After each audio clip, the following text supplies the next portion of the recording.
Sampagita! Sampagita po! Bili na po kayo! Sinasalubong ni Clarissa ang mga taong lumalabas ng simbahan ng Quiapo. 10 piso lang po! Bili na po! Naging alangan ng ngiti ng dalaga na mapansin dinadaanan lang siya ng mga ito. Nabangga pa siya ng isa na nagpatalsik sa kanya sa isang tabi. Hanggang sa mapaigtad siya nang may gumulat sa kanya. Nakakagulat ka naman, Tommy. Sandali pa napahawak sa sariling dibdib. May benta ka na? Sinulyapan ng pinsan ang hawak niyang pumpon ng mga puting bulaklak. Wala pa nga eh. Ikaw ba? Kung di pa ako kumakatok sa mga sasakyan sa kalsada, hindi ako makakabenta. Pagod na sagot nito. Sa hirap yata ng buhay, kahit simpleng sampagita hindi na makabili ang mga tao. Napagtanto niya bago sinulyapan ang mga tao na patuloy sa paglabas ng simbahan. Yari na naman tayo kay Tiyang Bering nito. Pagtukoy nito sa tiyahin kung saan sila nakikituloy. Napahinga na lang si Clarissa bago sumandal sa haligi ng entrada ng malaking simbahan. Kung sanang alam natin na mas mahirap pala ang buhay dito sa Maynila, hindi na tayo lumuwas. Doon na lang sana tayo sa Pangasinan at nagtanim ng kamote. Saad ni Tommy na umupo na rin sa tabi niya. Nandito na tayo, wala na tayong magagawa. Kung meron man, ay yung magtiis. Wika niya, nalingain ang pinsang nawawalan na ng pag-asa. Isa pa, malapit tayo kay Poong Nazareno. Patuloy ni Clarissa nang sulyapan ng simbahan bago maliit ng ngumiti. Pinapakinggan niya ang dasal natin. Tama ka naman dyan. Mas lalo lumawak ang kanyang ngiti sa labi na makita na buhayan si Tommy ng loob. Sigurado mauubos ang tinda nating sampagita. Sambit ng dalaga na magkasunod sila magpinsan na tumindig. Sige na, Clarissa, babalik na ako sa kalsada. Mag-ingat ka. Kumaway siya rito nang umalis bago napabuntong hininga. Sampagita po! Nakangiting alok niya sa ginang na may suot na mamahalin damit na lumabas ng simbahan. Sige iha, bigyan mo ko ng 10. Mabilis niyang inabot ang hawak na sampagita. Ibinigay naman ng ginang ang 1,000 piso. Nagmamadali niyang kinukot-kot ang suot na belt bag. Umaasang may isusukli rito. Sa'yo na ang sukli. Ho? Sa pagtaas ng mukha ni Clarissa ay paalis na ang ginang. Napangiti siya at napatingin sa kulay asul na perang papel. Nang muling tanawin ang babae ay sumakay na ito sa magarang kotse. Nakangiti siya nagbaling sa loob ng simbahan. Tunay kayong mapaghimala. Salamat Poong Nazareno. Nawika niya. Ano, nakamagkano kayo ngayon? Tanong ng tiyahin na si Bering na makarating sila sa maliit na bahay nito. Heto po, nakaubos po kami. Buong-buo niyang iniabot dito ang 1,500 na pinagsamang benta nila ni Tommy. Magkano ho ang amin dyan, Chang? Sabik na usisa ni Tommy, isang inis na tingin ang ibinaling nito sa pamangkin. Ano magkano? Ibabayad natin to sa kuryente at tubig. Gusto mo ba magdilim yung buong paligid nyo? Napangisi si Tommy. Pambayad ho ba talaga? O pansugal nyo? Nahatak agad ni Clarissa sa braso ang pinsan nang akmang magsasalita ang tiyahin. Sige na po, Chang. Ibayad nyo na po yan. Nakangiting wika niya tsaka na umalis ang tiyahin. Bakit kasi ibinigay mo lahat ng benta? Tanong ni Tommy nang hilain na lumang plastic na silya. Sana nagtira ka kahit. Natigilan ito nang ipakita niya ang 1,000. Kumupit ka? Nalalaki ang mga mata nito. Hindi, ano ka ba? May matanda kaninang bumili tapos 1,000 ang ibinigay sa akin. Alam mo, ang buong akala ko talaga anghel ka. May manghangiti si Tommy nang pagmasdan siya. Meron ka rin palang itinatago sungay. Hindi ko to ibinigay kay Chang dahil para sa'yo to. Kasi alam ko nalilipasan ka ng gutom sa daan, kaya itabi mo yan para sa'yo. Naantig naman si Tommy sa narinig. Isa ka talagang anghel sa lupa, Clarissa. Sambit nito na ikinangiti niya. Inabot niya ang kamay ng pinsan. Inilagay ang pera. Itabi mo yan, huwag kang magpapagutom. Salamat. Hiling ko na sana, sa ganda at bait na meron ka, may makatagpo sa yung Prince Charming at ialis ka sa kuko ni Tiyang Bering. Natawa siya ng mahinhin. Sige na, magpahinga na tayo. Maaga pa tayo bukas. Sampagita! Sampagita po! Sinasalubong ni Clarissa ang mga palabas na nagsimba sa Quiapo ngayong linggo. Pabili nga. Napangiti siya nang huminto ang isang babae. Heto po. Inabot niya ang bulaklak. 10 piso naman ang ibinalik ng babae sa kanya.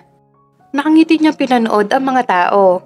Kahit kailan ay hindi naging kaunti ang mga tao nagsisimba rito.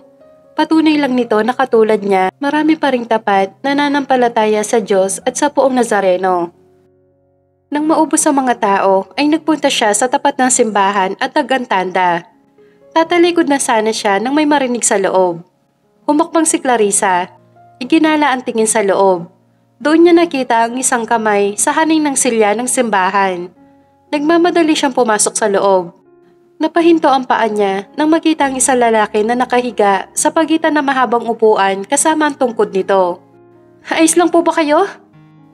Hindi niya alam kung paano ito aalalayan. Umupo siya, dahan-dahan niya itong iniharap. Nagpalingalinga siya para humingi ng tulong pero walang tao sa loob. Muli niyang binalikan ng tingin ang estranghero. Maingat na hinila ni Clarissa ang braso nito papunta sa kanyang balikat. Ibinaba niya sa likod ang estranghero. Inipon ng lakas bago nanginginig ang mga binte na tumayo. Tulong! Tulong! Napatingin ang lahat ng nasa labas ng simbahan sa agaw pansin na dalaga na may sampasampang matangkad na lalaki sa likod. Ano nangyari dyan? Tanong ng isang tricycle driver nang lumapit at tinulungan siyang maisakay sa loob ng tricycle ang bitbit. Hindi ko po alam. Pakihatid niyo po kami sa malapit na hospital. Bigat na bigat niyang sagot. Tulong! Nurse! Sunod-sunod na sabi ni Clarissa habang hingal na binaba sa likod ang hindi niya kilalang lalaki. Lumapit ang ilang nurse at sinakay sa stretcher ang daladala niyang estranghero. Habol hininga naman niyang hinawakan ang nananakit na balakang. Sana maging maayos siya. Wika niya habang tinatanaw ito ng tingin. Paikot-ikot si Clarissa sa labas ng pinto kung saan ipinasok ang tinulungan. Nanatili siyang kinakabahan dahil hindi niya pa nalalaman ang kalagayan ng dinalang estranghero. Kayo po ba ang kamag-anak ng pasyente? Otomatiko siya napalingon. Naroon ang doktor nakakalabas lang ng pinto. Kaano-ano mo ang pasyente? Tanong muli nito. Binuksan niya ang bibig pero wala na lumabas mula roon. Nawala siya ng malay dahil sa pagbaba ng blood pressure niya. Nagreseta na ako ng gamot. At mas mabuti na sabayan niya ng pagkain ng gulay. Alangan siyang tumango. Nailipat na siya sa ward. Hindi na niya kailangan pang ma-admit. Pwede niyo na rin siyang ilabas ng hospital ngayon. Salamat po, Doc. Nang umalis ang doktor ay tinungo niya ang ward. Hinawi ang kurtina. Doon bumungad sa kanya ang lalaki na kapikit. Mabuti naman maayos ka na. May kung ano lumuwag sa dibdib ni Clarissa. Napansin niya ang gasgas nito sa braso, kaya marahan niyang hinaplos yon. Nagmulat naman si Bonnie at isang babaeng hindi niya kilala ang nakita. Sino ka? Natigilan ito habang nakatitig lang sa kanya. Sino ka? Galit na ulit niya na ikinakurap nito. Bitawan mo ako. Nagulat pa si Clarissa na sumigaw ang lalaki na iniwas ang braso. Pilit na bumangon paupo ang estranghero. Sandali, huminahon ka lang. Kinakabahan naman niya na inalalayan ito. Sabi ko wag mo akong hawakan. Sino ka ba? Sandali. Tinitigan ng lalaki ang dalaga. Pagkatapos ay nagkakapakapa sa bulsa na tila may hinahanap. Where's my wallet? At yung... Muli siya natigilan. Napailing nang maalala ang bagay na laging bitbit na ikinakahiya niya. Bakit ako nandito? Hinimatay ka sa simbahan kaya dinala kita rito. Natahimik si Bonnie. Wala rin akong kinuha kahit na ano. Paliwanag pa ni Clarissa. Bonnie? Sabay silang napalingon sa humawi ng kurtina. Naroon ang isang ginang.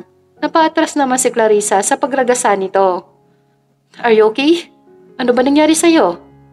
Sunod-sunod na tanong ni Rita sa anak habang alalang-alala. I'm fine. Let's go home. Walang ganang sagot ni Bonnie bago hinawi ang kumot. Napatingin si Clarissa sa ipinasok na wheelchair ng isang nurse. Pinanood niya kung paano hirap na ibaba ng estranghero ang mga binte. Sandali pa natigilan si Bonnie. Sinulya pa ng babaeng na natiling nanonood sa kanya. Bakit nandito ka pa? Napalinga ang nurse sa kanya. Nahihiya siyang bumaling sa ginang. Napakunot noo pa siya na maging pamilyar ang mukha nito. Kayo po yung sa simbahan ng nakaraan. Nakangiti niyang paalala. Oo, ako nga iha. Small world. Ika pa nito. Anong pangalan mo? Takang tanong naman nito. Ako po si Clarissa. Nagtitinda po ng sampagita sa simbahan ng Quiapo. Napangiti ang ginang. Nice to meet you, Clarissa. I'm Rita Filomeno. Pinunasan niya ang palad habang nakangitin tinanggap ang kamay na magandang ginang. Ma, let's go. Inalalayan si Bonnie ng lalaking nurse na makaupo sa wheelchair. Nauna na itong ilabas ng kwarto. Ikaw ba ang nagdala sa anak ko rito? Tanong ni Rita habang hawak ang kamay ni Clarissa. Opo, nakita ko po kasi siya sa simbahan. Walang malay. Maraming salamat, Clarissa. Napangiti siya habang mariin ang kapit nito sa kanyang palad at iginigiya siyang maglakad. Nabanggit sa akin ng nurse na hirap ka raw nang isugod dito ang anak ko. Dahil pasan mo siya sa likod. Salamat ha. Wala hong anuman, Ma'am Rita. Siya nga po pala. Huminto ang dalaga, humarap sa ginang.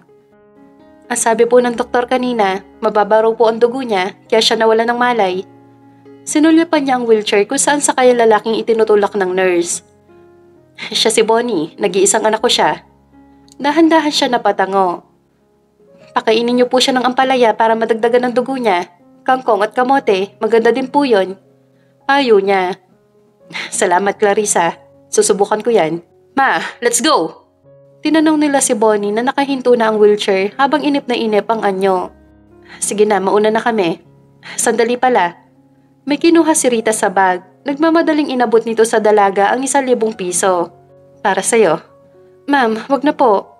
Putol niya at ibinalik ang pera rito.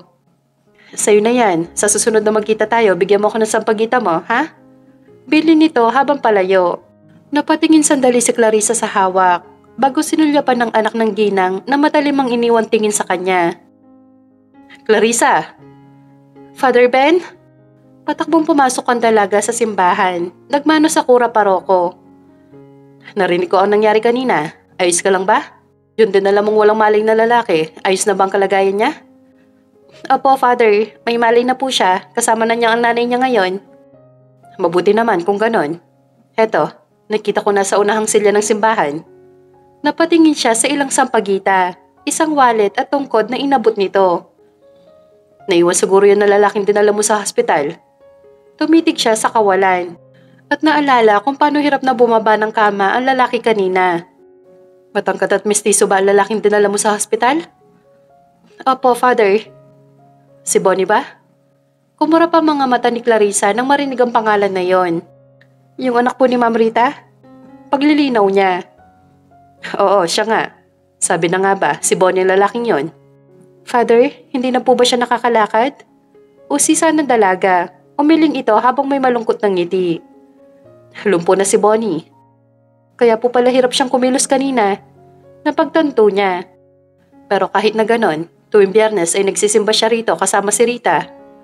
Muli siya napatingin sa pare. Hindi pa rin siya tumitigil na manalangin na makakalakad siya. Sige na, Clarissa. Dalhin mo muna sa inyong wallet at walking stick niya.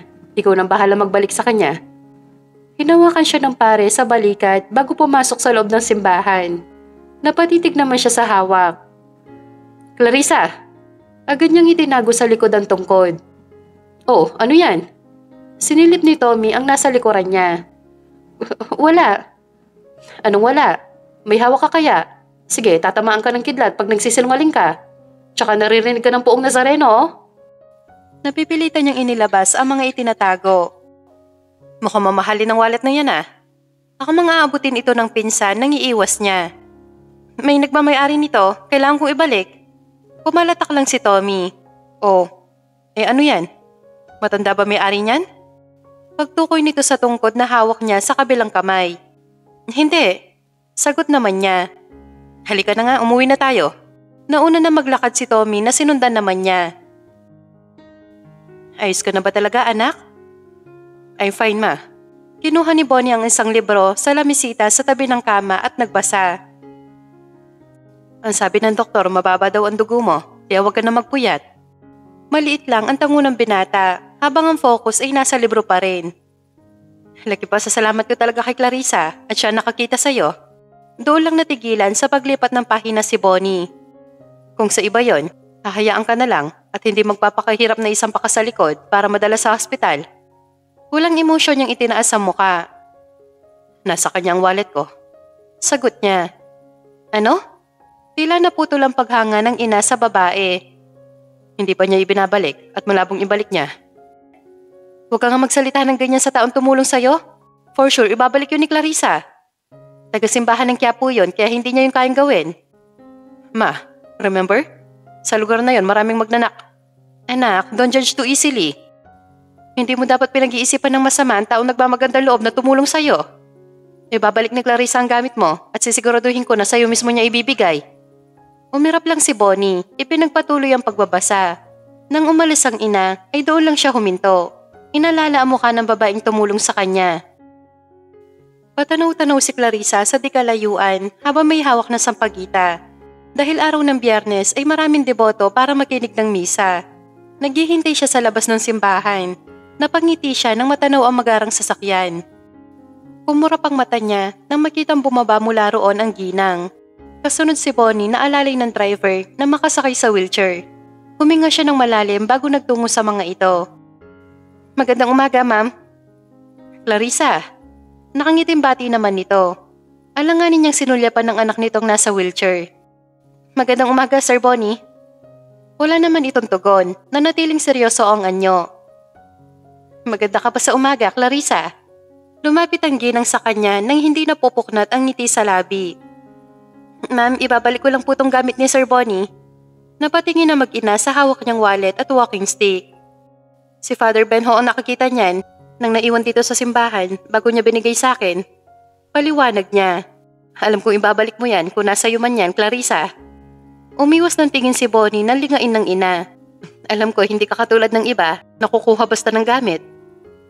Mahirap lang po kami, pero hindi po kami magnanakaw. Ang bagay na hindi sa amin dapat ibinabalik. Nagulat pa si Clarissa nang pumalakpak ang ginang. Good answer. Talagang pinapahanga mo ko, Clarissa. Anak, narinig mo ha? Luminga ito muli sa anak. Sige na, ikaw na mismo mag-abot kay Bonnie. Iginiya ni Rita ang dalaga sa tapat ng anak. Seryosong tiningala naman ito ng binata. Heto po ang gamit niyo, sir. Napakurap siya nang galit pa na hinablot nito ang wallet at tungkod. Bonifacio! Saway naman ni Rita. Binuksan ng binata ang wallet. Sigurado kang wala kang kinuha dito? Tanong nito habang ini-impeksyon ng hawak. Tumigil ka nga dyan, Bonnie. Ayos lang ho, ma'am. Awat na nakangiting si Clarissa. Wala naman po akong kinuha riyan, kaya ayos lang po natignan ni Sir Bonnie. Natigilan ng binata nang marinig ang kumpiyansang boses ng babae. Nang tingalain niya ito ay nanatili ito nakangiti. Here.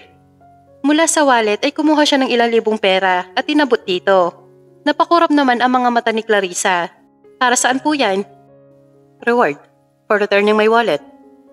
Hindi po ako nanghihingi ng kapalit. Napatikhim si Bonnie, napasulyap sa hawak nito sa pagita. Bibilhin ko na lang lahat ng yan. Napatingin sina Clarissa at Rita sa bulaklak na itinuturo ng binata. Then, take this money. Dumukwang ito, kinuha ang bulaklak. Nang kunin ni Bonnie ang kamay niya, ay kakaiba ang hatid na yun sa kanya. Ito ang bayad. Inilagay nito sa palad niya ang pera bago sinulyapan ng ina. Ma, pumasok na tayo. Magsisimula na ang misa.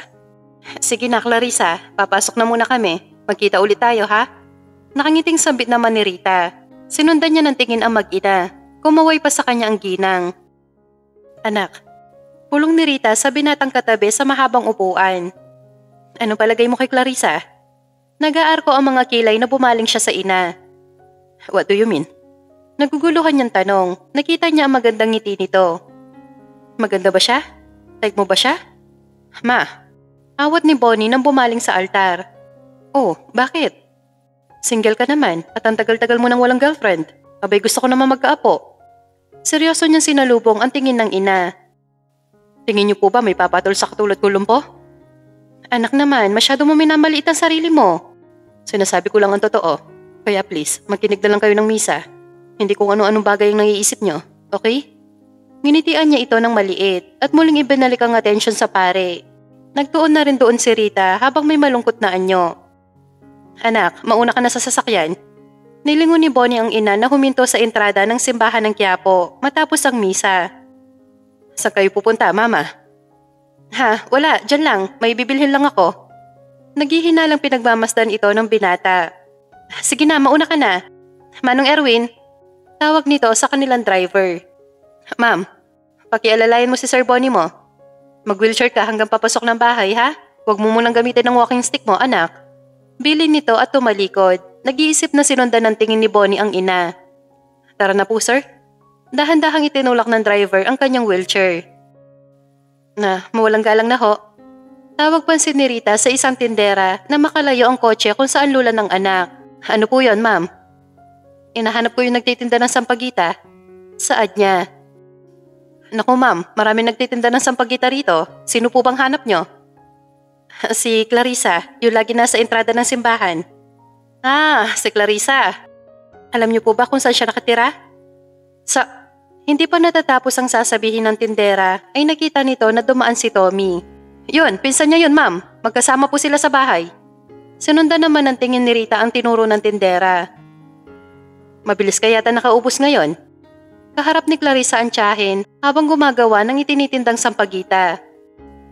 Oo nga po, Chang. Meron ho kasing pumakyaw ng tinda ko. Lalaki ba?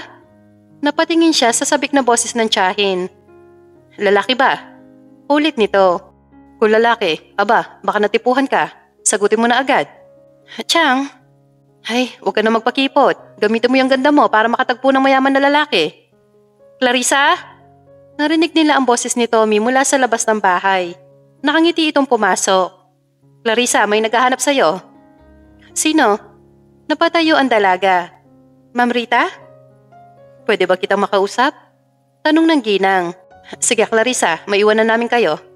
Tumindig ang tiyahin. Hinila si Tommy papasok sa loob. Heto po ang tubig. Ipinatong ni Clarissa sa tapat ng ginang ang baso ng tubig. Inukupahan niya ang kaharap nitong silya. Salamat Clarissa. Bakit po kayo napadalaw? Sinalubong nito ang tingin niya. May gusto sana akong ialok sa'yo. Umangat lang ang magkabila niyang kilay hanggang sa ilabas nito ang isang sobrang puti. Pakasalan mo ang anak kong si Bonnie at sa'yo na ang pera na yan. Awang ang labi niya sa narinig. Nagtataka pa siya na patitig dito.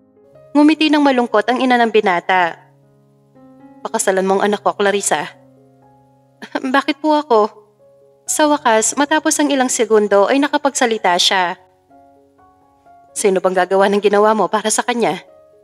Noong nalaman ko na hirap mo siyang dalhin sa hospital, naisip kong hindi mo siya kayang pabayaan. Ikaw lang ang nakikita kong handang samahan ng anak ko sa habang buhay. Pwede bang ikaw ang magiging paan niya, Clarissa? Pero, pwede mong pag-isipan, hindi kita minamadali. Sumimsim lang ng tubig si Rita bago tumayo. Sana matulungan mo siya. Dagdag nito. Sandali, Ma'am Rita. Tawag pa niya nang tumayo pero nakalabas na ang ginang. Napatitig siya sa iniwan sobre ng nanay ni Bonnie. Nag-uunahan lumapit sa kanya ang tiyahin at ang pinsan. Ang laki ng halaga nito, Clarissa. Pumayag ka na. Hawak na ni Bering ang sobre ng pera. Napatingin siya sa tiyahin. Narinig lang namin ni Tommy ang pinag-uusapan niyo. Nahihiyang wika nito. Pasensya ka na, Clarissa. Ito kasi si Chang, halos lumagos sa dingding. Gustong malaman kung anong pakay ng bisita mo. Tsaka, naalala mo ba yung sinabi ko sa'yo?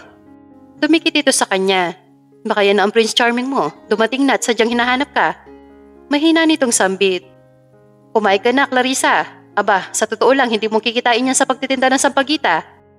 Pakasalan mo ng anak niya. Kahit lumpo yun, may pera naman. Chang, wag naman ho kayong magsalita ng ganyan. Putol niya sa sinasabi ng tiyahin. Sinasabi ko lang ang totoo. Bulong pa nito. Nang maalala niya ang nakitang hirap ng binata dahil sa hindi paggalaw ng mga paa nito, ay malalim ang kanya naging paghinga. Nakaramdam siya ng awa para dito. Chang, seryosong awat ni Tommy nang sulyapan siya. Nakita niyo naman po si Ma'am Rita kanina. Maganda at mabait. Siguradong gwapo din ang anak niya at nangbana sa kanya. At hindi dahil mayroon silang pera kaya lang gugustuhin pakasalan ng anak niya. Patuloy ng pinsan. Papasok na muna po ako sa loob. Paalam ni Clarissa dahil sa halo-halo niyang iniisip.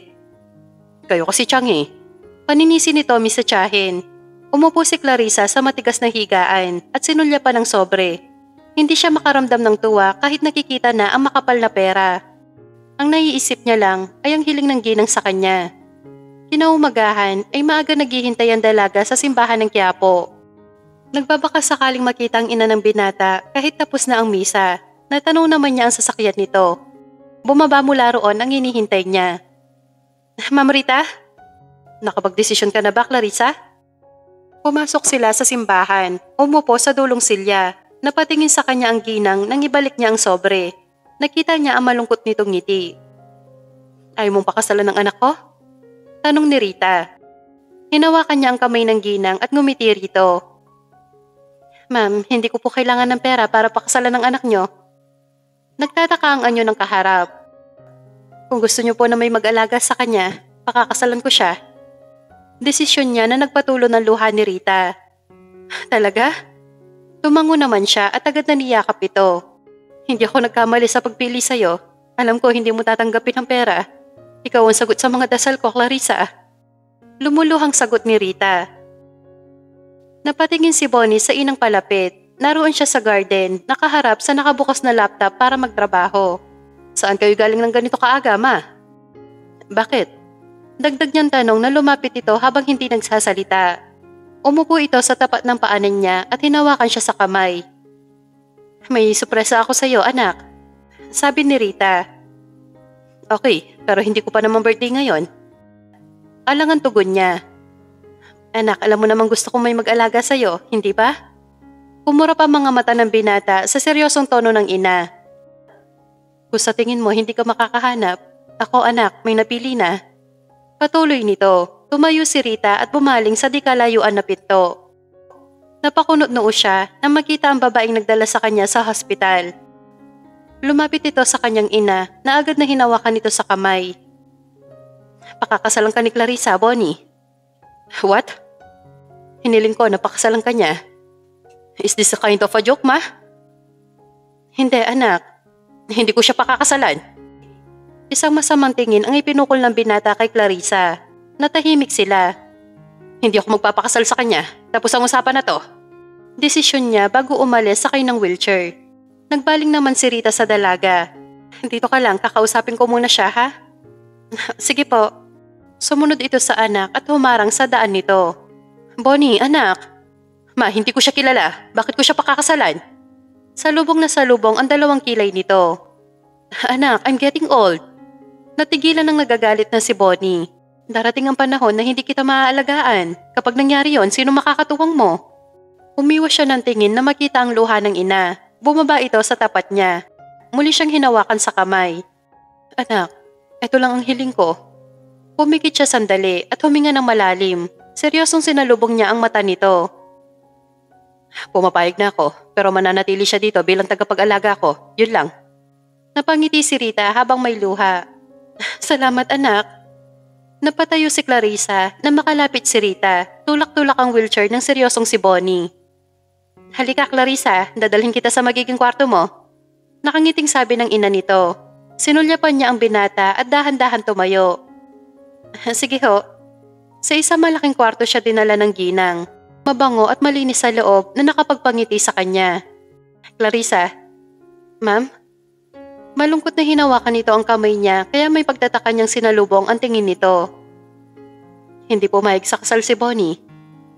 Bumaha ang dismaya sa mukha ni Clarissa na hindi niya namalayan. Pero huwag ka mag-alala dahil payag siyang alagaan mo siya. Siguradong sa paglaon na ipapayag din yon. Magtiyaga ka lang sa kanya, huwag mo siya susukuan. Tumango siya at ngumiti. Nagpaalam na si Rita. Ang dalaga ay dahan-dahang naupo sa kama.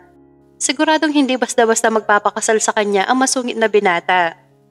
Napatingin siya sa bumukas na pinto. Napakurap ang mga mata niya na makitang palapit si Bonnie na nakasakay sa wheelchair. Ramdam niya din ang hindi maipaliwanag na kaba. Sir Bonnie? Agad siyang napatayo. Bakit ka pumayag? Tanong nito nang tingalain siya. Hindi mo tinanggap ang pera. So, imposibleng dahil sa pera. Nagpapasikat ka? O baka mas gusto mong mas malaking yaman? Nakangisi nitong patuloy. Ngumiti siya rito. Sanay ako sa hirap at magbanat ng buto. Hinagod niyang tingin si Bonnie. Tumaas ang sulok ng labi nito. Naawa ka sa akin? Pwes, hindi ko kailangan ng awa mo. Ang gusto ko lang ngayon tulungan ka at si Ma'am Rita. Natigilan si Bonnie bago inikot ang wheelchair. Bahala ka sa buhay mo. Huwag ka magsisisi. Sagot nito bago umalis. Nanghihina siyang umupo sa kama. Ma'am, pinapababa po kayo ni Ma'am Rita. Isang katok ang narinig niya sa pinto. Napahinto siya sa pag-aayos ng damit sa cabinet. Bumaba na raw ho kayo para makasabay sa dinner. Dugtong nito. Sige po, palabas na. Nahihiyang lumapit si Clarissa sa mesa nang makababa. Umupo ka doon. Napatingin siya sa silyang itinuro ng nakangiting ginang. Sa tabi yun ni Bonnie. Let's eat. Naiinip na wika ng binata kaya maingat siyang naupo. Akmang aabutin ng binata ang kutsara nang pigilan niya. Nilinga niya si Bonnie. Pwede magdasal muna tayo? Tanong ni Clarissa. Oo nga anak, ikaw naman? Sundo ng natutuwang si Rita. Fine. Sagot ni Bonnie bago sinulyapan ang kamay niyang nakahawak pa rin dito. Yang kamay mo? Oo. Sagot niya. Otomatikong binitawan ito. Clarissa, please, lead the prayer para sa unang araw na pagsalo mo sa amin. Singit ng ginang. Sige ho. Nagsimula siya magdasal. Nang pumikit si Clarissa ay doon lang ito sinulyapan ni Bonnie. Kumain na tayo. Saad ni Rita nang matapos ang maikling dasal. Tumukwang si Bonnie para abutin ng kanin. Ako na. Tumayo si Clarissa. Nilagyan ng plato niya, ganoon din ang plato ng ina. By the way, Clarissa, nilinga niya ang ginang. Pagkatapos kumain ni Bonnie, dadalhin siya sa kwarto. Pakialalayan mo siya mag-ready bago matulog. Naintindihan ko po. Kaya ko ang sarili ko. Natigilan si Bonnie nang putulin ng ina. I know, aalalayan ka lang ni Clarissa just to make sure na magiging okay ka. Masakit kasi ang balakang ko kaya sa kanya na kita ibibilin.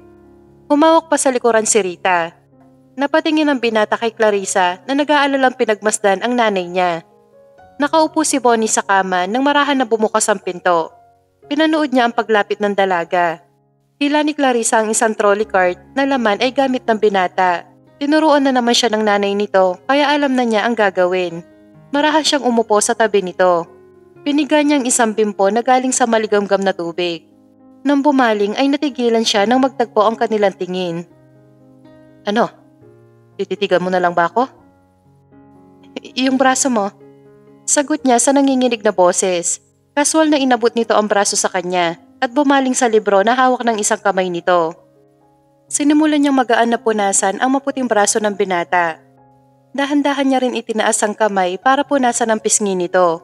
Doon huminto si Bonnie sa pagbabasa at humarap sa kanya.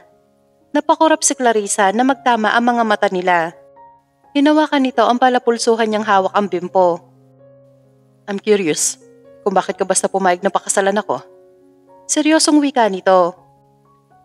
Sinabi ko na ang dahilan. Tugon ni Clarissa, akmang ipagpapatuloy ang pagpupunas dito nang hindi nito binitawan ang kamay niya. O baka naman may gusto ka talaga sa akin. Napakunot noo siya. Nakita niya ang mayabang na ngiti ni Bonnie. Kailan pa? Nung nakita mo ako sa simbahan? Sagot nito sa sariling tanong. Nagulat pa si Clarissa nang bitawan nito ang kamay niya bago ito kampanteng sumandal. Doon mo ba ako nagustuhan? Ipinilig na lang niya ang ulo. Bumaling sa trolley cart, ibinaba niya roon ang hawak at tumayo. Ikukuha lang kita ng damit. Tumayo ang dalaga habang ang mga mata ay nasa malaking kabinet. Kumuha siya ng isang kamesita. Sa pag-ikot ay awang ang labi niya nang makita naguhubad na ng pangitaas si Bonnie. Hinawi pa nito ang magulong buhok bago sinalubong ang tingin niya mula sa pagkakaupo sa kama. What? Ngumiti ang binata. Huwag mong sabihin na magpapakasal ka sa akin dahil dito. Natatarantang ibinato ni Clarissa ang hawak sakto sa mukha ng binata kaya lang ito natigilan. Hindi ko kailanman naisip ang bagay na yan, bastos. Nilapitan niya muli ang trolley at hinila paalis. Nakataas ang isang kilay na sinulyapan ni Bonnie ang damit bago huminga ng malalim. Hingal na hingal sa galit si Clarissa nang pumasok sa kwarto. Napasandal siya sa pinto. Hinawakan ng dibdib na malakas ang kabog. Hindi niya inakala na ganoon magsalita ang binata. Kinaumagahan, marahan nagmulat si Bonnie ng mga mata. Good morning, Sir Bonnie. What are you doing here? Tanong niya kay Clarissa na nagliligpit ng ilang unan niya na nasa sahig. Kailangan niya raw po magpunta sa hospital para sa check-up. Kaswal na sagot nito. Tayo na. Hindi naman natitinag ang binata. Bumangon na kayo, sir. Napatingin ito nang hawiin niya ang kumot pagkatapos ay tumalikod siya. Sampa na? Itinuro niya ang mga balikat. Napangiti naman ito. Halos hindi makatayo si Clarissa nang maramdaman na bumaba sa likod niya ang binata. Bakit? Mabigat ba ako? Natigilan si Clarissa sa paglinga na makasalubong ang nakadungaw ang malapit na mukha ni Bonnie. Bilis na. Utos nito. Mabilis na nagbaling ang dalaga sa direksyon na malapit sa CR habang kinakabahan ng anyo. Bilis, hindi ako pwedeng malate. Inipon niya ang lakas bago dahan-dahang tumayo. Ibinaba niya sa silya na sadyang naroon sa loob ng banyo ng binata. Napagod ka? Nangaasar na tanong ni Bonnie sa kanya. Hindi. Tanggi ni Clarissa kahit ramdam ang pananakit ng likod. Maiwan na kita para makaligo ka na. Bilin niya bago tumalikod. Sandali. Napako ang mga paan ng dalaga. Hindi ba nabanggit sa'yo ni Mama na kailangan kita pag naliligo ako? Hindi siya nakakilos sa pagkakatayo. Clarissa. Tawag ni Bonnie sa nanunuksong tono. Binuksan niya ang shower. Nanatili naman na nakatalikod ang dalaga. Trabaho mo rin ito bilang tagapag-alaga ko. Kung hindi mo kaya, sabihin mo lang. Isang malalim na hininga ang ginawa niya.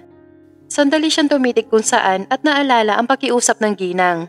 Kinakabahan na hinarap ni Clarissa ang lalaki.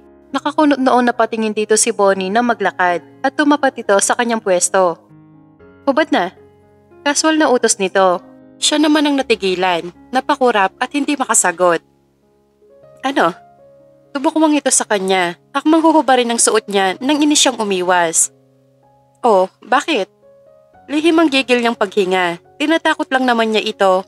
Pero mukhang nadadaig ng kahit na ano ang pakiusap ng kanyang ina sa dalaga. Hinawi ni Bonnie si Clarissa kaya lang nito itinuwid ang likod at lumayo sa kanya.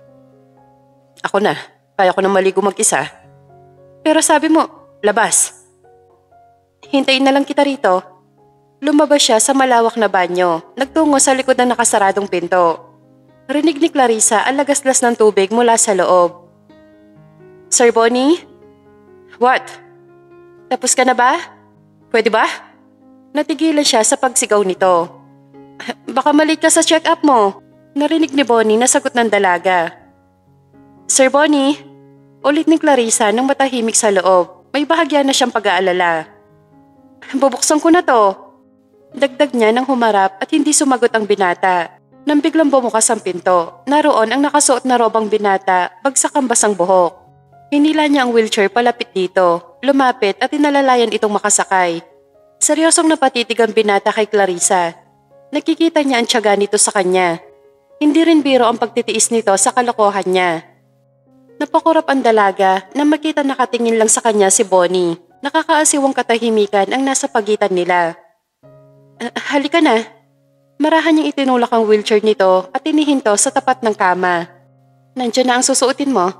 Wika niya nang maalalayan ito at sumampa roon. Hintayin na lang kita sa labas. Paalam niya. Tumango lang si Bonnie. Ngumiti ng maliit ang tagapag-alaga bago tuluyang lumabas.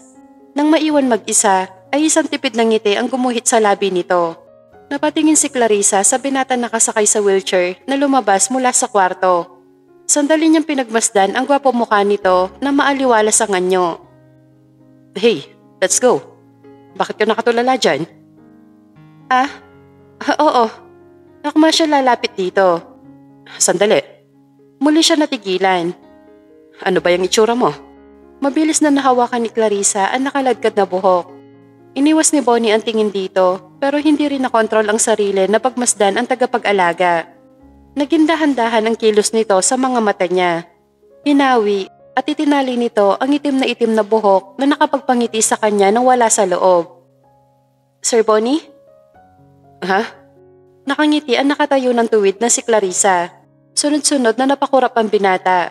Nilingon ang likod ng wheelchair para ituro. Itulak mo na ako. Utos niya. Oo naman. Nakangiti nagtungo sa likuran niya ang dalaga. Maganda ang progress mo. Every check-up mo, Bonnie. Nakangiti ang doktor niya habang magkaharap sila sa opisina nito. Napangiti naman si Clarissa hanggang sa sulyapan siya ng doktor. Iba na ang kasama mo. Nasaan si Ma'am Rita? Usisa ng doktor. Bagong tagapag-alaga ko. Tumango-tango ang doktor. Well, she's beautiful. I thought girlfriend mo siya. Nagkatinginan ng dalawa. Anyway, ipagpatuloy mo ang ilang exercises mo at sigurado, hindi mo namamalayan na nakakapaglakad ka na. Nilapitan ni Clarissa si Bonnie na nasa garden at nagbabasa.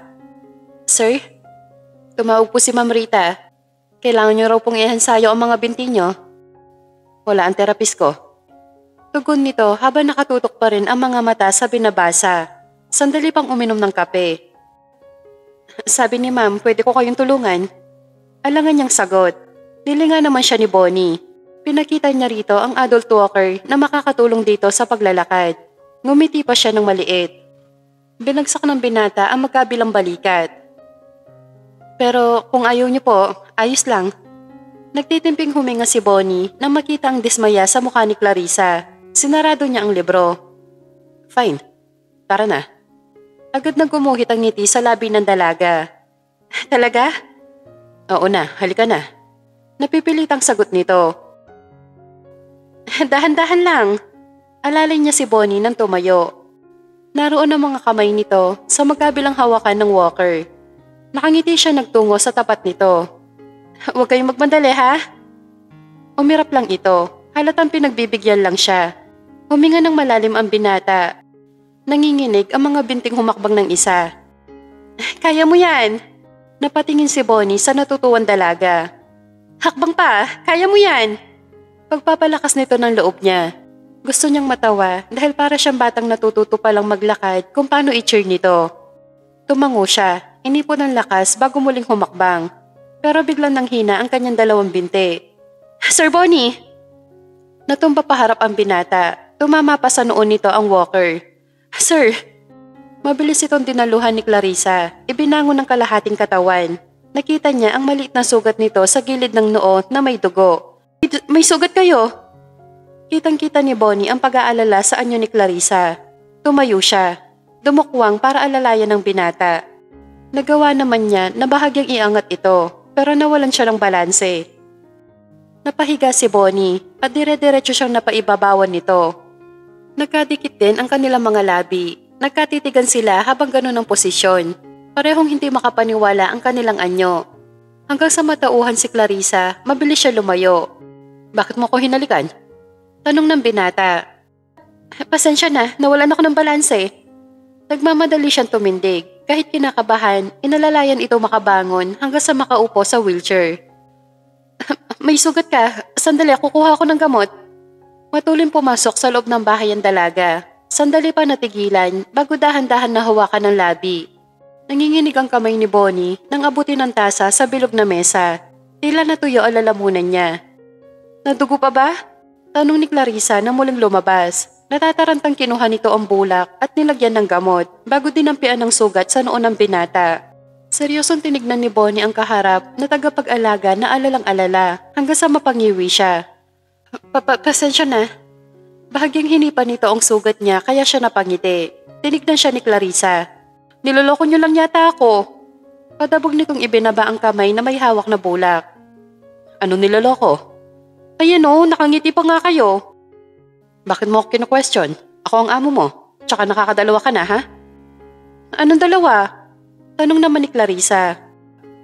Una, hinayaan mo ako matumba kaya ako nasugatan. Tapos hinalikan mo ko. Sir Bonnie, hindi ko nga po sinasadya. Aksidente po ang nangyari. Aksidenteng sinasadya mo? Hindi nga. Napangiti sa isang sulok si Rita habang pinapanood ang anak at ang dalaga. Gusto ko na magpahinga. Ipasok mo na ako sa loob. Seryosong utos ni Bonnie. Opo sir. Nagtungo siya sa likuran ng wheelchair nito at marahang itinulak ang binata papasok ng kwarto. Na makarating doon ay inalalayan niya ito upang makahiga. Anong ginagawa mo? Tanong ni Bonnie na makitang hinatak ni Clarissa ang trolley. Hinawakan nito ang paa niya. Sinimulang punasan ang kanyang binti. Maingat ang bawat dampi na yon. Pwede ba magtanong? Seryosong tanong ng dalaga.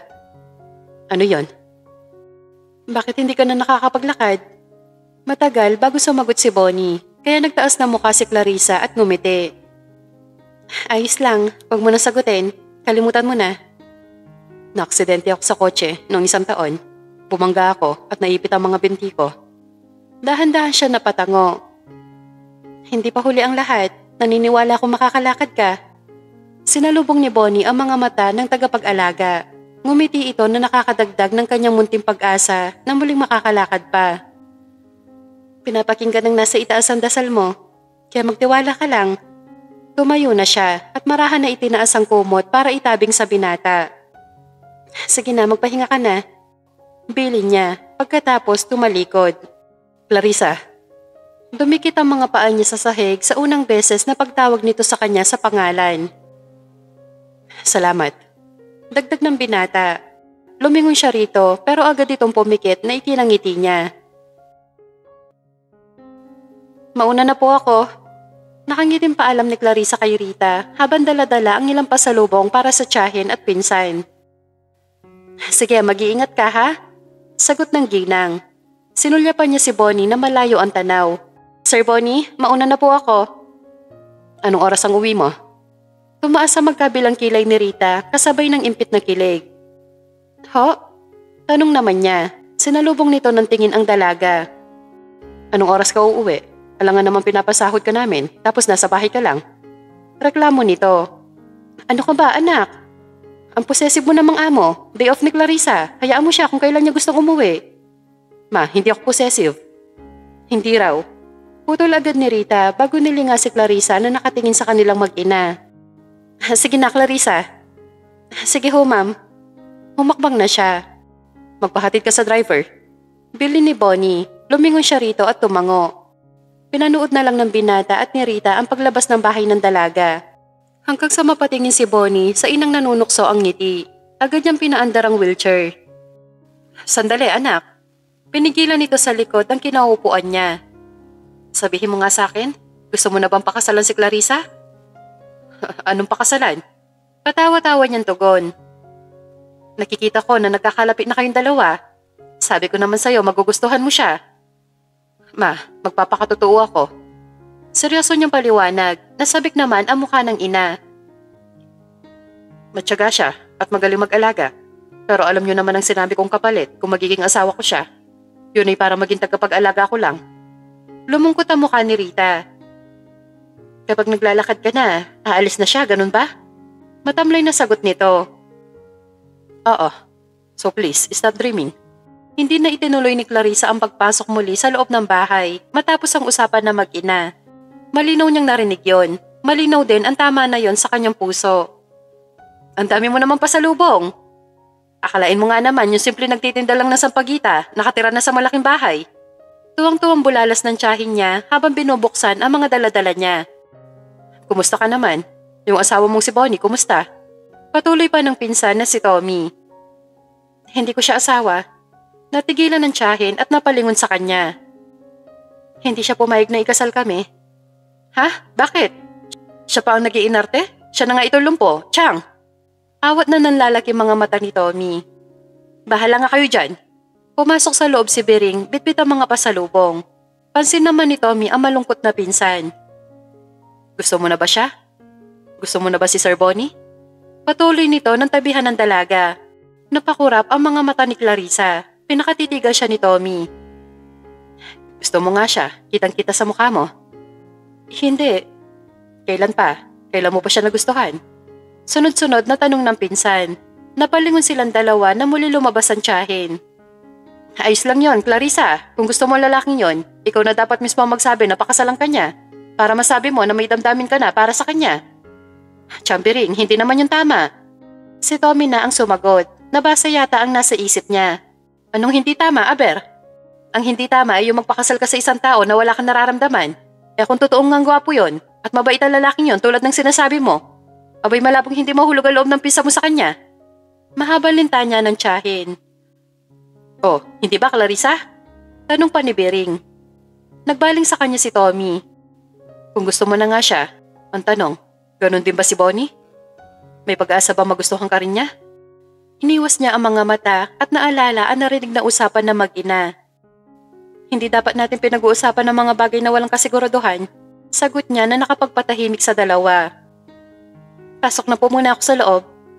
Na makapasok sa maliit na kwarto ay matamlay siyang umupo sa higaan.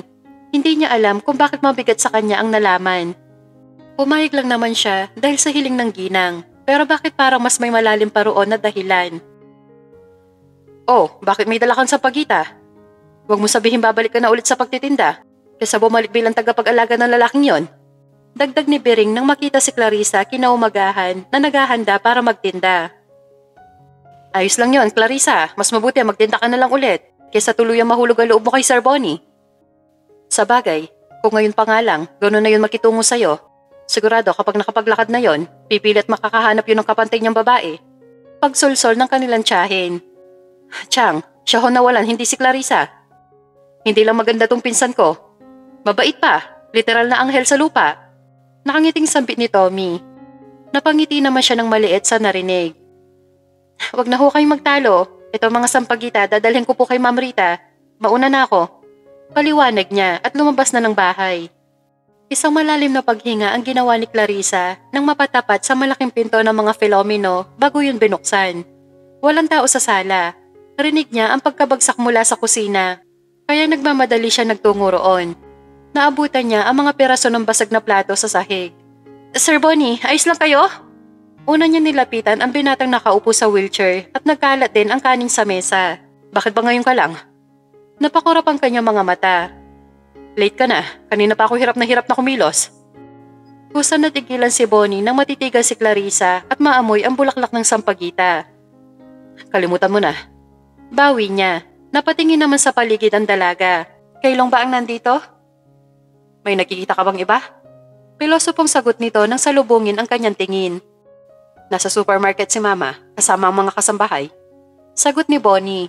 Hinubad ni Clarissa ang suot na bag sa lamesa. Ipinatong doon ang mga bulaklak bago kumilos para bigyan ng bagong plato ang binata. Inasikaso niya rin ito sa pagkain.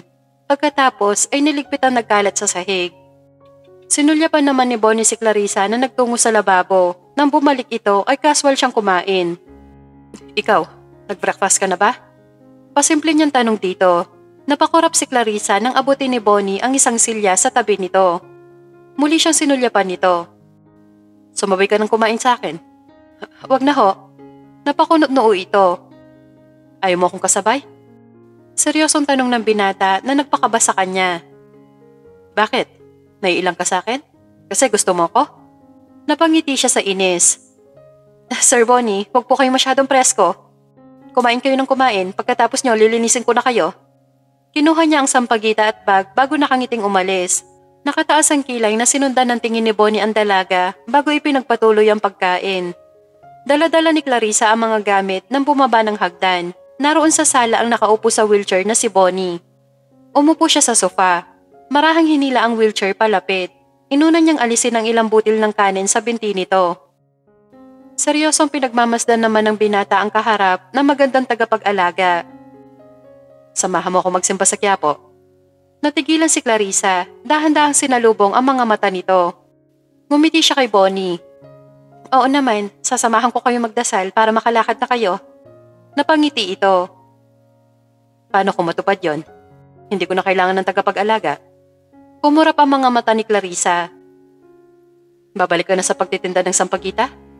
Tumango naman siya. Bakit malungkot ka? Huwag mo sabihing ayaw mo ko makalakad. Biro ni Bonnie. Aalagaan ba kita kung ayaw kita makalakad? Nawala ang ngiti ng binata. Ipagdarasal ba kita kung ayaw kita makatayo sa sarili mong mga paa? Patuloy na tanong ng dalaga. Sinimulan nitong punasan ang mga binti niya. Hindi naman niya maalis ang mga mata sa dalagang ramdam at kitang-kita niya ang ganda at buti ng puso. Natigilan si Clarissa nang dumukwang si Bonnie at pigilan ang kamay niya. Dahan-dahan siya nagtaas ng tingin. Mukha nito ang nasalubong niya. Hindi mo naman siguro sinasabi ito para magustuhan kita, hindi ba? Kumurap ang natuduling niyang mga mata. Nakita niyang itinuon ni Bonnie ang atensyon sa kanyang labi. Dahan-dahan nitong inilapit ang mukha sa kanya. Diyos mio! Nabulalas ni Rita. Nabitawan ng hawak na plastik nang maabutan ng dalawa sa sala. Gulat na napalingon si Clarissa sa pinto. Ma'am Rita? Muli niyang pinalikan ng tingin ang may ngiting nakakaloko na si Bonnie. Inis pero mahina niya itong itinulak kaya napasandal ito sa kinaupo ang wheelchair. Mali kami ng timing. Sige na, ituloy niyo yan. Take 2. Sagot ng ginang habang nagmamadaling tumalikod. Mali po ang iniisip niyo. Tumayo siya. Akmang hahabulin ito pero narinig niya ang tawa ni Bonnie. Wala siya naggawa kundi takpan na namumula mukha. Okay. Bonnie, hakbang. Magaling. Next one. Naroon si Clarissa, nakatanaw sa garden. Kaharap at alalay si Bonnie na magandang therapist nito sa paglalakad. Mapait ang bawat ngiti niya sa bawat akbang ng binata, lalo na't nakikita niya ang palad ng babaeng therapist na nakaalalay dito. Clarissa, nilapitan siya ni Rita na hindi niya namalayan. Bakit hindi ka lumabas doon para mabantayan mo si Bonnie? Mahinang tanong nito. Para saan ho? Nandyan na po yung therapist niya. Noong huling pag-alalay ko sa kanya sa paglalakad, nasugatan siya. Hinawakan siya sa magkabilang balikat ng ginang. Ano ka ba naman? Ikaw ang gusto ko para sa anak ko. Natigilan naman ang dalaga.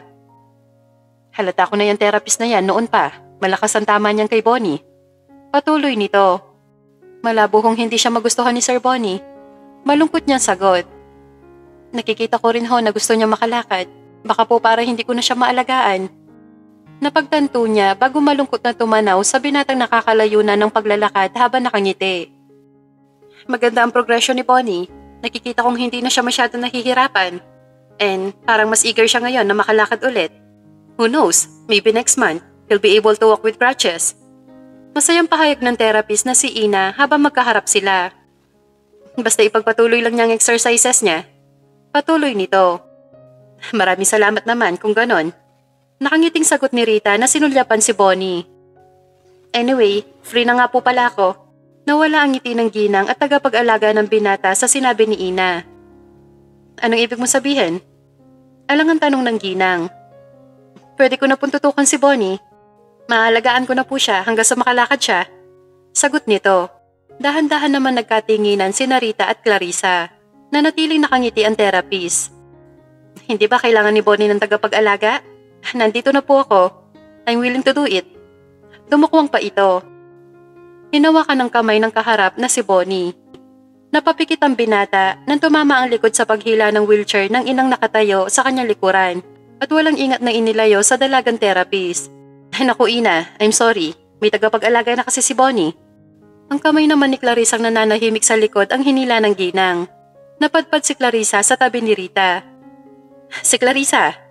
Doon lang siya tila napansin ni Ina. Hinagod ng tingin mula ulo hanggang paa. Therapist din po ba siya? Tanong nito na nakapagtahimik sa kanilang tatlo. Gumalaw naman ang panga ni Bonnie. Seryosong pinagmasdan ang kaharap na si Ina. Saang university siya nakapagtapos? Hindi ako therapist. Hindi rin ako nakapag-aral. Diretsyong sagot ni Clarissa. Kung ganon, anong alam mo sa pag-aalaga? Pagod na ako. Putol ni Bonnie kay Ina. Napatingin sa kanya ang lahat nang hawakan niya ang wheelchair. Samahan na kita sa kwarto mo. Wika ni Ina na tumayo. Tinitigan ng binata si Clarissa na malayo ang tingin. Clarissa. Tawag niya rito kaya bumaling sa kanya ang dalaga. Ikaw na magdala sa akin. Napangiti naman si Rita. Itinuro ng nagtatakang si Clarissa ang sarili. Ako? Oo. Sino bang tagapag-alaga sinusweldohan ko? Balik tanong ni Bonnie. Sige na, Clarissa. Iginiya lang siya ng ginang kaya lumapit siya sa likod ng wheelchair at marahan niyang itinulak. Napatingin naman si Rita kay Ina na nagtatakang sinundan ng tingin ang dalawa. Isinampa ni Clarissa sa likod si Bonnie. Itinapat sa kama nito para makaupo. Dahan-dahan niya ring itinaas sa mga paa nito bago hinihingal na pinagmasdan ang mga hita ng binata. Hanggang sa mapatingin siya rito. Ayaw mo ba na alagaan ka ng therapist mo? Pinag-iisipan ko pa. Natigilan naman siya. Ang akala niya, siya ang napili nitong mag-alaga. Hindi ko alam kung kaya niya akong buhatin katulad ng ginagawa mo. Lalabas na ako. Sandali. Nakataas sa magkabilang kilay niya nang lingunin si Bonnie. Narinig mo naman ang sinabi ni Ina, di ba? Kailangan ma-exercise nito. Itinuro ni Bonnie ang mga binte. Akala ko ba pagod ka na? Hindi makasagot ang binatang nagdadahilan lang. Ayaw mo? Tanong sa kanya nito, walang gana siya naglakad at umupo sa kama. Lihim ang ngiti ni Bonnie, hinawakan ng dalaga ang binti niya at dahan-dahan tinutuwid habang nakasimangot. Makakapaglakad ba ako kung ganyan ang mukha mo? Huminto si Clarissa, hawak ang isang binte na sinalubong ang tingin ng binata. Smile. Pangaasar nito, ngumiti pa sa kanya. Isang hilaw ng ngiti ang ibinigay niya rito. Nang matapos ay bumaba na siya sa kama. Akman tatabigan niya ng kumot si Bonnie na magsalita ito. I need to use the bathroom. Seryosong wika ng binata. Tumango ng casual si Clarissa. Tumalikod at bumaba para isampa siya sa likod. Napangiti si Bonnie habang pinagmamasdan ng dalaga. Wala itong alinlangan at handang-handa siyang pasanin. Marahan siya sumampa sa likod nito. Clarissa. Tawag niya sa dalaga habang nakatingin sa nakatagilid na mukha nito. Paano kapag hindi na talaga ako nakapaglakad? Mananatili ka pa rin bang tagapag-alaga ko? Hindi ba mapapagod yung likod mo kakabuhat sa akin? Maingat siyang inalalayan nito sa pagpasok sa CR bago hinarap. Makapaglakad ka man o hindi, hanggat kailangan mo ako, nandito lang ako. Napangiti siya habang pinagmamasdan si Clarissa. Ramdam niya ang sensiridad nito at kasiguraduhan sa sinabi. Nanatiling magkahinang ang mga mata nila. Ano, panonoorin mo ba ako? Tanong ni Bonnie. Otomatikong tumalikod naman si Clarissa. Natawa siya ng mahina. Muli siyang inilabas ng dalaga. Dahan-dahang ibinaba sa kama at tinabingan ng kumot. Heto ang libro mo. Inilagay ni Clarissa sa kamay niya ang libro. Hindi pa natatapos basahin yan. Dagdag pa nito. Napangiti ang binata at binuklat yon. Siya naman ay sinumulang magligpit ng ilang gamit sa kwarto nito. Napatingin si Bonnie nang hawakan siya ng dalaga sa balikat. Akmang haharap ito kaya mabilis siya nagtuon sa libro. Maiwan na kita. Umupo ka na muna rito. Ha? Mula sa pagbabasa ay nagagat na mukha si Bonnie. Hinampas nito ang espasyo ng kama sa tabi nito. May kailangan ka? Nagtatakang tanong ni Clarissa. Lumapit siya at nagulat pa nang hawakan siya nito sa palapulsuhan. Pinaupo at pinatalikod. Bakit? Tumaas sa magkabilang balikat niya nang maramdaman ang mga kamay ni Bonnie. Minamasahe nito ang masakit niyang mga balikat. Kaya mo pa ba akong buhatin? Sabihin mo lang, para mapalitan na kita. Akma siya lilingon pero may puwersang itinalikod siya muli ni Bonnie. Kapag napapagod ka na, pwede mo naman sabihin sa akin. Seryosong wika nito. Para palitan mo na ako? Tanong ni Clarissa. Hindi, para makapagpahinga ka. Dahan-dahan siya luminga kay Bonnie. Nagtagpo ang kanilang tingin. Para makapagpahinga ka sa akin. Dagdag nito. Seryosong pinagmasdan ni Bonnie ang mukha niya hanggang sa huminto ang mga mata sa kanyang labi. Marahan nitong humilig. Siya naman ay tila na estatwa. Hindi niya magawang kumilos. Bakit? Tanong ni Bonnie nang ibalik ang tingin sa mga mata niya. Hindi ba dapat ako magtanong niyan? Anong gagawin mo? Balik tanong niya na nakapagpahinto sa binata. Tumayo si Clarissa at lumabas ng kwarto. Nahawakan naman ni Bonnie ang batok at napayuko. Ano nga ba ang gagawin niya? Hahalikan niya ba ang dalaga? Good job, Bonnie! Tuwang-tuwang wika ni Ina habang nakaabang sa binata sa di kalayuan. Isang buga ng hangin ang ginawa ni Bonnie bago gamit ang saklay ay inihakbang ang binti. Nanginginig yon pero mas madali na niyang igalaw. Narinig na ng poong Nazareno ang dasal ko. Nilinga ni Clarissa si Rita na katabi niya at nanonood kay Bonnie sa garden. Nakakapaglakad na ulit si Bonnie. Kaya nga ho siguro marami nananampalataya sa Nazareno dahil tunay siyang nakikinig sa mga panalangin natin. Hinawakan siya sa kamay ng ginang nang humarap. Bukod sa poong Nazareno, dapat ako magpasalamat sa iyo. Kung noon ay nawala ng pag-asa si Bonnie na makalakad pa, noon dumating ka mas nabuhayan siya ng loob. Ako ho? Oo, ikaw. Nilinga ni Clarissa si Bonnie sa malayo na alalay ni Ina. Gusto man niyang paniwalaan ang sinabi ng kaharap pero alam niyang malabo yon. Harapan nga nitong tinanggihan ang kasal sa kanya. Isa pa, maraming pwedeng magustuhan ang tulad nitong binata. May sinabi ba siya sa'yo kapag kayo lang magkasama? Usisa ng ginang. Umiling lang siya. Ay, ano pa bang hinihintay niya? Muling tinanong ni Clarissa si Bonnie na patungo na sa pwesto ng therapist. Na nito mga nakaraang araw ay madalas nakasama ng binata. Yumakap pa si Ina kay Bonnie nang tuluyan ito makalapit kaya mabilis niyang iniwas ang tingin. Matapos ang exercise ay lumapit sila ng ginang sa mga ito. As you can see, Tita Rita, kayang-kaya na maglakad ni Bonnie gamit ang crutches. I'm sure ilang araw lang kaya na niya maglakad mag-isa. Masayang balita ni Ina. Right, Bonnie? Napatingin si Clarissa sa kamay ng therapist na nasa braso nito. Magpapahinga na ako sa loob. Sagot naman ni Bonnie nang humakbang. Mga alalayan ni Clarissa ang binata nang pigilan ni Ina. Hayaan mo siya, kailangan na niya masanay. Kaya na niya maglakad ng walang alalay. Uwi ka nito. Kailangan pa rin siya ni Bonnie. Sige na, Clarissa. Pagbibigay pahintulot sa kanya ng ina ng binata. Dahan-dahan naman siya binitawan ni ina. Pinanood ni Clarissa ang dahan-dahang paglalakad ni Bonnie sa loob ng kwarto. Akmang hahawakan niya ito paupo pero natigilan siya nang makitang kayang-kaya na ng binata na maupo. Naitaas na rin nito ang mga binti bago niya sinulyapan. Pwede mo na akong iwan. Napakurap ang mga mata ng dalaga at napatango na lang. Sinundan nito ng tingin ni Bonnie na hindi alam ang nararamdaman. Gusto niya rin masagot sa sarili kung bakit gusto niya itong halikan. Pero sigurado siya ngayon na nakakalakad na muli, mas gusto niyang mapalapit dito. Ma, si Clarissa. Tanong ni Bonnie na makalabas habang nakasaklay. Ngayong umaga lang siya nagising nang hindi nito nakita sa kanyang kwarto. Ma, ulit niya sa hindi sumasagot na ina na patuloy lang sa pagkain. Sinulyapan pa niya ang Poong Nazareno na may bagong sampagita na suot-suot. Mama, si Clarissa ho, nasaan? May inis na niyang ulit nang tumayo sa tabi nito. Bakit mo siya hinahanap? Hindi mo na siya kailangan, di ba? Look at you, nakakatayo ka na mag-isa. Walang emosyong sagot ng ina. Ma, nagtitimping wika niya. Nagulat pa siya nang tumingala ang ina. Hindi ba yun ang usapan natin? O ayan na, umalis na siya. Pwede mo nang piliin si ina. Hindi ko gusto si ina. Awat niya agad. At sinong gusto mo?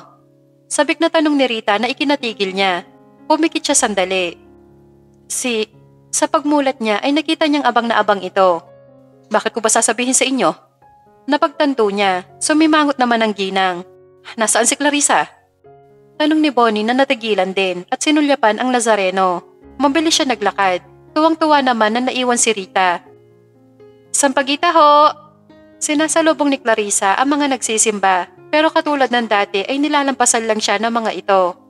Sabi ko na sa'yo kapag nakalakad na si Sir Bonnie hindi ka na niya papansinin. Nakaupo si Tommy sa entrada ng simbahan habang inaayos ang mga sampagita sa kamay. Tinabihan niya ito, tumanaw sa di kalayuan. Kahapon lang ay nagpaalam na siya sa ina ng binata. Dahil malinaw naman na kaya na ni Bonnie tumayo sa sarili nitong mga paa. Sa madaling salita, kahit masakit, alam niyang hindi na siya nito kailangan. Kaya nga umalis na ako. Magkano ang sampagita? Tanong ng mga paang huminto sa tapat ni Clarissa. Dahan-dahan niyang tinangalayon. Napatayo siya na makita si Bonnie. Sir Bonnie? Hulalas niya. Magkano ang sampagita mo? Sinulyapan nito ang bitbit niya. 100 lang ho. Sagot ni Tommy na tumayo na rin. Anong ginagawa mo rito? Seryosong tanong ni Clarissa. Sinusundo ka. Napakurap ang mata niya habang napangiti naman si Tommy. Halika na. Hinawakan nito ang kamay niya pero hindi siya gumalaw. Dahilan para lingain siya nito. Hindi mo na ako kailangan, nakakapaglakad ka na. Kailangan kita. Makalakad man ako o hindi. Seryosong tugon ni Bonnie. Bumaba ang kamay nito sa palad niya at lumapit habang may saklay. Narinig mo? Tanong muli ng binata. Gamit ang isang kamay ay hinawi ang buhok ng naiiyak na dalaga. Kailangan kita. Pero hindi ako isang therapist. Wika naman ang dalaga nang tingalain siya nito. Hindi ko kailangan ng therapist. Ikaw lang ang kailangan ko. Napangiti siya habang may luha. Hindi ba tinatanong mo kung bakit kita gustong halikan? Dahil mahal kita at gusto kong iparamdam yun sa'yo. Inalis ni Bonnie ang saklay na kinuha naman agad ng kinikilig na si Tommy. Hirap siyang humakbang na agad na inalalayan ni Clarissa. Sinapo nito ang magkabilang pisngi niya. Mahal mo rin ba ako, Clarissa? Hindi kita isasampa sa likod ko kung hindi. Napangiti si Bonnie. Siniilagad siya ng halik na tinanggap niya. Impit ang tili ni Tommy habang pinapanood ang dalawa. Dahan-dahan lumayo ang binata. Buong pagmamahal na ginala ang mga mata sa maganda mukha ng babaeng matyagang inalagaan siya. Kung ganon, huwag ka na lumayo sa akin. Ikaw naman ang gusto kong alagaan habang buhay. Ikaw ang gusto kong makasama sa hirap at ginhawa. Ganon din ako, Bonnie. Ikaw ang gusto kong makasama habang buhay. Muling nagtagpo ang kanilang labi habang nasa entrada ng simbahan ng Quiapo. Patakbo lumapit ang sumunod na si Rita sa tabi ni Tommy. Pinanood ang dalawang magkadikitan labi. Sinulyapan ng ginang ang Poong Nazareno na nasa loob. Maraming salamat, itim na Nazareno. Mahinang wika ng matanda. Na maghiwalay yung labi ni Bonnie at ni Clarissa ay nagyakap sila. Nang araw na yon ay muli sila magkasamang bumalik sa mansyon. Ilang buwan din ang naging relasyon nila bago sila nagpakasal. Nakakalakad na si Bonnie ng araw na yon kahit wala ng tulong ng saklay. Natagpuan ni Clarissa ang sarili sa loob ng simbahan ng Quiapo. Sinulyapan niya ang asawang si Bonnie na katabi niya at magkahawak kamay bago ang 6 na buwan niyang tiyan.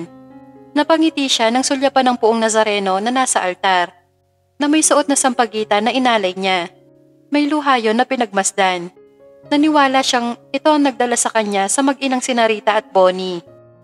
Nagtugma ang mga panalangin nila, dahilan para matagpuan nila ang isa't isa at maging isang pamilya.